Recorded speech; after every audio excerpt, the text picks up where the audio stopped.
Hello, bienvenue à toi dans cette nouvelle journée du calendrier de l'Avent. Alors oui, tu es en train d'entendre que ma voix est complètement cassée. Je suis infiniment désolée. J'espère que je ne vais pas trop t'abîmer les oreilles. Et puis je vais essayer de poser ma voix pour qu'elle ne parte pas dans les aigus et qu'elle te fasse saigner les oreilles. Donc voilà, j'ai une crève qui est là depuis plusieurs jours.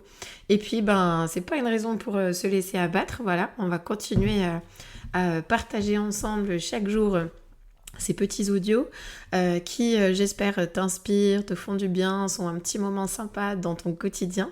J'ai vraiment des chouettes retours de certaines d'entre vous et ça me fait chaud au cœur. Et donc, n'hésite pas vraiment à me partager voilà, ce que tu penses de ces audios. En tout cas, comment est-ce que ça peut t'aider, comment ça t'inspire, comment tu les écoutes. Voilà, moi, ça va m'aider puis ça va m'inspirer aussi pour en enregistrer d'autres. Alors aujourd'hui, avec toi, j'avais envie de parler de cette période après t'avoir partagé voilà, la naissance de mes enfants, ce qui s'est passé, le tsunami que ça a été un petit peu pour moi. De te parler de ce qui s'est passé une fois que j'ai commencé à me remettre au centre de ma vie, à écouter mes besoins. Je t'ai dit que voilà, j'ai démarré des formations en développement personnel. Et puis, ce qui s'est passé, c'est qu'au bout d'un moment, en fait, moi, j'ai eu à cœur de reprendre une activité professionnelle. J'ai quand même bien pris conscience à un moment donné que cette vie de maman au foyer, elle était en train d'avoir ses limites pour moi. J'étais en train d'accepter de regarder que oui, en fait, je suis pas complètement épanouie en m'occupant uniquement de mes enfants.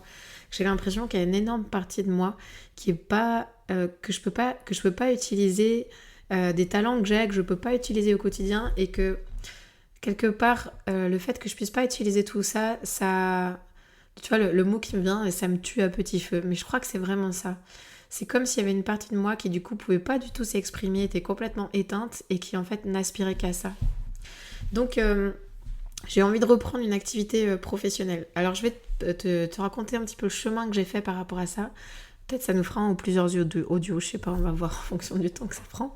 Mais la première étape, ça a été vraiment de me dire, en fait, qu'est-ce que je veux ? Je veux qu'en fait, mon activité professionnelle, elle soit au service de ma vie de famille. J'ai pas envie que ma vie de famille, ma vie perso, doivent s'adapter à mon activité. Et ça paraît peut-être pour certaines un peu fou d'entendre ça. Mais en fait, je crois que j'ai toujours eu ce désir, parce que même en étant éducatrice spécialisée, même lors de mes études, j'avais cette envie, ce rêve, je m'imaginais de manière totalement déconnectée de la réalité, je m'imaginais travailler comme indépendante, comme éducatrice spécialisée indépendante, avoir mon entreprise ou mon cabinet, je sais pas comment on pourrait appeler ça, et puis travailler en fait à ma façon. J'avais envie de travailler à ma façon, avec mes valeurs, avec ma vision de l'enfant, avec ma vision de l'éducation. J'avais envie de pouvoir choisir mes horaires, j'avais envie de pouvoir définir mon revenu. Et en fait, c'est très marrant, parce qu'en imaginant tout ça, à l'époque, quand j'étais éducatrice spécialisée, je savais pas qu'en fait tout ça, c'était être entrepreneur. Je connaissais rien à l'entrepreneuriat, j'y connaissais rien. Je viens d'une famille de fonctionnaires, toute ma famille, c'est que des fonctionnaires, des enseignants en plus. J'y connaissais rien à l'entrepreneuriat. Si ce n'est ce que j'avais peut-être appris avec mon bac économique et social. Donc j'avais déjà cette envie, sans savoir qu'en fait, concrètement, ça pourrait ressembler à ça, devenir entrepreneur. Et quoi qu'il en soit, quand en fait j'ai eu cette envie de me remettre à travailler, je savais que je voulais un boulot qui était vraiment en adéquation avec ma vie de famille. Voilà, j'avais envie de rester auprès de mes enfants, j'avais envie de continuer à passer du temps avec eux, passer du temps avec mon mari. J'avais envie de cette qualité de vie-là. Et du coup, je savais au fond de moi que j'aspirais à tout ça, mais sauf qu'en fait, à ce moment-là, j'ai pas du tout imaginé l'épaulette. Mais pas du tout, j'en étais pas là du tout. Je voulais juste un petit job qui me permette de sortir de la maison, qui me reconnecte avec ce que j'aimais faire, avec le côté éducatif. Mais je voulais surtout pas en fait retourner travailler comme éducateur spécialisé, comme salarié dans des boîtes, faire des remplacements et retomber dans le non-sens que j'avais connu. Et du coup, j'ai commencé en fait tout simplement grâce au conseil d'une amie à moi qui m'a dit, mais en fait Géraldine, Pourquoi tu ferais pas juste en fait un peu de soutien scolaire? Les enfants t'aiment ça. Ce que je t'ai pas dit dans mon parcours, c'est qu'il y a une période où après la fac, j'ai voulu être professeur des écoles, donc j'ai commencé à me former pour passer les concours que je n'ai pas du tout réussi. Et puis, ah tiens, d'ailleurs, je pourrais te faire une petite anecdote. Ouh là là, je sens que je vais divaguer si je continue. Allez, je te fais la petite anecdote. En fait, j'ai voulu être professeur des écoles pendant plusieurs années. Et puis, ce qui s'est passé, c'est que en fait, j'arrivais pas à passer les concours.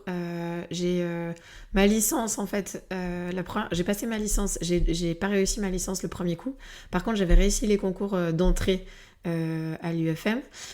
Deuxième année, donc je dois refaire ma licence. J'ai ma licence, mais je n'ai pas les concours d'entrée en UFM. Et la troisième année, je prépare ça dans une prépa privée. Je passe le CRPE et puis ce qui se passe c'est que je réussis pas le CRPE et du coup bon j'espère que je me plante pas ça date en plus les noms des diplômes tout ça après on est plus du tout actualisé là et ce qui s'est passé c'est que le jour de l'examen quand je suis arrivée je me suis assise devant ma feuille et j'ai eu une énorme prise de conscience de me dire mais c'est pas du tout ça que je veux faire de ma vie en fait. Faire des maths, enseigner des maths et du français toute ma vie, ouais, mais j'ai pas envie de ça. Et en fait, moi, ce que j'ai envie, c'est d'être avec des gamins qui souffrent, avec des gamins qui sont en difficulté, avec des gamins avec des gamins qui viennent des quartiers sensibles. J'avais envie d'être avec eux, en fait. Et du coup, j'ai réalisé, et ça a été ma grosse prise de conscience, qu'en fait, je voulais pas du tout être professeur des écoles. Et donc, en fait, pendant 1 heure, j'ai écrit tout ce que je pensais du système d'éducation nationale. J'espère qu'il n'y a pas d'instit. Si, vous êtes nombreuses d'ailleurs chez les Paulettes. J'espère que vous m'en voudrez pas. J'ai déballé tout ce que je pensais du système d'éducation nationale qui m'avait complètement dégoûtée à travers mes études. Et puis, j'ai terminé en disant, vous trouverez certainement des fautes d'orthographe. Bah, tant pis. Je me suis pas relue au bout d'1 heure. J'avais pas le droit de partir avant 1 heure, en fait. Et ben du coup, je suis sortie de la salle d'examen au bout d'1 heure, j'ai donné ma feuille et j'ai été libérée. J'étais soulagée, j'étais heureuse comme pas possible de cette révélation. Et donc, du coup, ce que j'ai fait, c'est que, du coup, après, j'ai pris une année sabbatique où j'ai bossé et puis j'ai bossé en centre de loisirs, j'étais animatrice et puis du coup, j'ai pris du temps pour moi, pour savoir ce que je voulais vraiment faire. Et puis en fait, cette prise de conscience, c'est là qu'a abouti mon envie de devenir éducatrice spécialisée.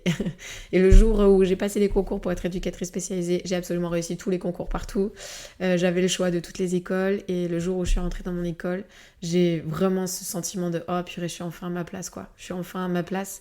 Et je suis convaincue qu'en fait aujourd'hui ce que j'ai vécu en tant qu'éducatrice spécialisée, ça avait un sens incroyable. J'ai appris tellement sur l'humain.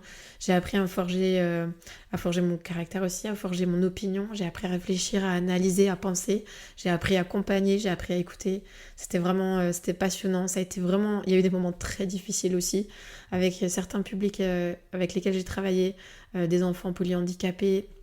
Des enfants avec des gros problèmes psychologiques, des familles, des cas extrêmement difficiles, mais ça a été tellement formateur. Voilà, c'était la petite aparté. Donc tout ça, c'était pour te dire quoi?